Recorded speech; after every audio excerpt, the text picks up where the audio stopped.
ভুলেও বিছানায় বসে খাবার খাবেন না, তাহলে এই তিনটি বিপদ আপনাকে ভোগ করতে হবে। মৃত্যুর আগে একবার হলেও এই তিনটি বিপদ আপনার সংসারে আসবেই। যাদের বিছানায় বসে খাবার খাওয়ার অভ্যাস তারা অবশ্যই ভিডিওটি সম্পূর্ণ দেখবেন এবং সতর্ক হয়ে যাবেন। রাসূলুল্লাহ সাল্লাল্লাহু আলাইহি ওয়াসাল্লাম কেন বিছানায় বসে খাবার খেতে নিষেধ করেছেন, শুনলে আপনার চোখ কপালে উঠবে। প্রিয় দর্শক, আপনি যদি রাসূলুল্লাহ সাল্লাল্লাহু আলাইহি ওয়াসাল্লামকে ভালোবাসেন অবশ্যই আলহামদুলিল্লাহ কমেন্ট করবেন এবং ভিডিওটি যথেষ্ট পরিমাণে শেয়ার করে সকলকে সাবধান করে দিবেন। হিন্দু মুসলিম সকলের উচিত ভিডিওটি সম্পূর্ণ দেখা, কারণ এই অভ্যাসটি আমাদের সকলের মধ্যে রয়েছে। বিছানায় বসে যারা খাবার খায় তাদের সর্বপ্রথম যেই অসুবিধা বা বিপদ লেগে থাকে তা হলো কারণে অকারণে স্বামী স্ত্রীর ভেতরে ঝগড়া বিবাদ লেগে থাকা। সকলের ঘরে খারাপ ভালো উভয় জিন রয়েছে, কিন্তু খারাপ জিনগুলো ওই সকল মানুষকে খুব দ্রুত প্রভাবিত করতে পারে যারা বিছানায় বসে খাবার খায়। যে বিছানায় আপনি মিলন করেন, শয়ন করেন, সেই বিছানায় বসে খাবার খেলে শয়তানের বদনজর লাগে এবং সংসারে ঝই ঝামেলা লেগেই থাকে।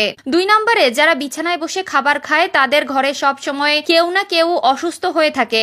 আগেই বলেছি, যে বিছানায় আপনি মিলন করেন, যে বিছানায় আপনি বিশ্রাম করেন, সেই বিছানায় যদি খাবার খান তাহলে শয়তানের বদনজর আপনার ও আপনার পরিবারের সদস্যদের উপরে পড়ে, যার কারণে সংসার থেকে রহমত উঠে যায় এবং সব সময় অসুখ বিসুখ লেগেই থাকে। যাদের বিছানায় বসে খাবার খাওয়ার অভ্যাস রয়েছে তারা অবশ্যই এই বিষয়টি ত্যাগ করবেন। আমার জন্য নয়, আপনার ও আপনার পরিবারের ভালোর জন্যই বললাম। মানবেন কি মানবেন না সেটা একমাত্র আপনার একান্ত ব্যক্তিগত বিষয়। যারা বিছানায় বসে খাবার খায় তাদের সংসারে ঘন ঘন ঝগড়া বিবাদ হতেই থাকে। কোনো কারণে বা অকারণে ছোট ছোট বিষয় নিয়ে খারাপ পরিস্থিতি সৃষ্টি হয়। 3 নম্বরে, যারা বিছানায় বসে খাবার খায় তাদের বাসায় যতই টাকা আসুক না কেন সেই টাকার বরকত হয় না। তাদের টাকা কোথাও না কোথাও বাড়তি খরচ হয়ে যেতে থাকে।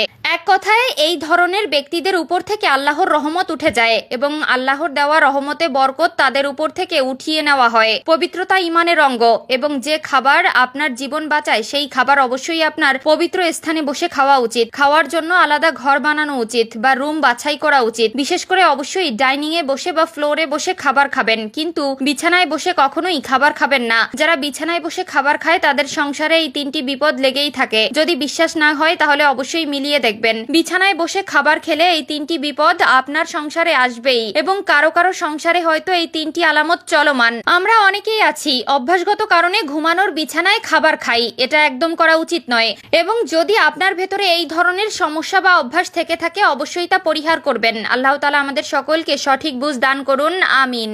বেশি কথা না বলে আপনাদের জানিয়ে দেব নারীদের কোন 3টি ভুল তার সংসার ভাঙার মূল কারিগর। 1 নম্বরে হচ্ছে অতিরিক্ত জেদ। প্রিয় দর্শক, অবশ্যই আপনারা মিলিয়ে নেবেন, প্রত্যেকটি ডিভোর্সের পেছনে একটি সমস্যা থাকে। নারীদের অতিরিক্ত জেদের কারণে 10টি সংসারের মধ্যে 9টি সংসার ভেঙে যায়। 2 নম্বরে যে ভুলটি মেয়েরা সবসময় করে থাকে সেটি হলো স্বামীর সাথে তর্ক করা। 3 নম্বর কারণটি হলো বাবার বাড়ির কুপরামর্শ।